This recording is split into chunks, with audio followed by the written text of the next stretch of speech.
لا الہ الا اللہ. ان اللہ یامرکم، بے شک اللہ حکم دیتا ہے تمہیں، ان تؤدوا الامانات الی اہلہا، کہ ادا کرو امانتیں ان کے اہل کو، واذا حکمتم بین الناس، اور جب فیصلہ کرو لوگوں کے درمیان، ان تحکموا بالعدل، تو فیصلہ کرو انصاف کا. توبہ. امام ابو یوسف قاضی تھے، قاضی القضات، اور مشکل مسئلہ پیش آیا تھا. خلیفہ ہارون الرشید بما وزیروں کے عدالت میں پیش ہو گئے. ایک یہودی نے مامون پر کیس کیا تھا، اس نے جو زمین لی ہے یہ میری ہے، اس کی نہیں.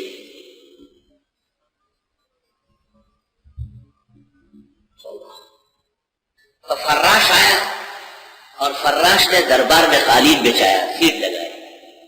امام یوسف نے کہا یہ کیا ہے؟ کہا خلیفہ ہارون الرشید. کہا اس وقت وہ خلیفہ نہیں ہے، اس وقت وہ ملزم ہے. کیا اس یہودی کو بھی بٹھائیں گے؟ تو اس نے کہا نہیں. کہا اس طرح دربار نہیں ہوتا ہے عدالت میں، اٹھا لو. تو عند الموت امام ابو یوسف روتے تھے. کسی نے پوچھا کیوں؟ فرمایا بحکم دربار الہی مجھ سے پکڑ نہ ہو جائے کہ امام خلیفہ ہارون رشید قالین پر بیٹھ گیا تھا اور میرے کہنے سے پھر اٹھ گیا، اور فراش نے ان کے نیچے سے قالین کھینچ کے ادھر کیا. امیر المومنین جیسے قسم ہے ایسے آپ. ابو یوسف کہتے تھے کہ اللہ تعالیٰ مجھ سے یہ نہ کہے کہ آخر مسلمانوں کا امیر تو تھا. اتنی زیادہ مساوات آپ نے نافذ کی، کہیں توہین نہ ہوئی ان کی. تو جب ہارون الرشید مرنے لگا تو اس نے کہا میری مغفرت آسانی سے ہوگی، کیونکہ مجھے قاضی القضات ابو یوسف کا عدل نصیب ہوا ہے. اور اس نے بڑے دربار میں کہا کہ اس وقت امیر المومنین پر ایک یہودی کا الزام ہے، جب تک فیصلہ نہ ہو جائے عدالت اکرام کرنے سے عاجز ہے. ایک آزاد فیصلے کے بعد ہی پتہ چلے، اگر بری ہوگا تو سلام ہو، اور کیس میں بری نہیں ہوگی.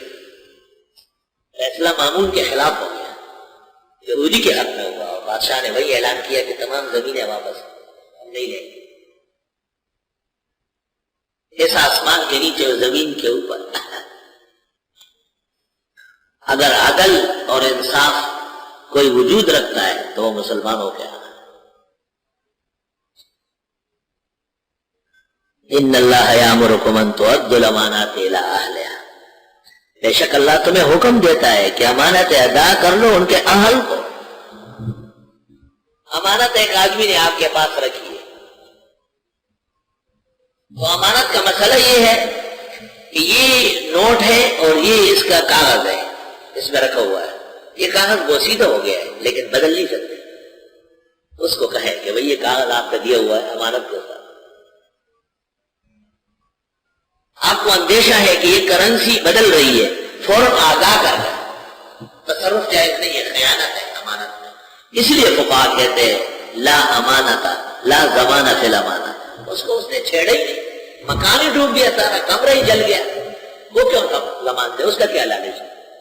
وہ تو اس کا فرض بھی نہیں بدلتا. یہ کہنا انتہائی غلط ہے کہ یہ میرے 5,000 روپے آپ کے پاس امانت ہے، اگر چاہے تو خرچ کرے. اس کو کیا حق ہے امانت میں خیانت کرانے کا؟ یہ امانت ہے ہی نہیں، یہ قرض ہے.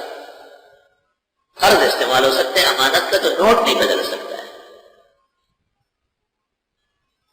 اور بخاری شریف جن علماء نے پڑھی ہے ان کو حضرت زبیر رضی اللہ عنہ کی وصیت مال کی تھوڑی سی تقسیم یاد ہے، اور اس میں یہ ہے کہ لوگ ان کے پاس امانت رکھتے تھے تو وہ کہتے میں امانت نہیں رکھ سکتا، امانت کا بہت وزن ہے، قرض لے سکتا ہوں، یہ قرضہ ہے آپ، میرا بھی بھلا ہے میرا بھی بھلا ہے.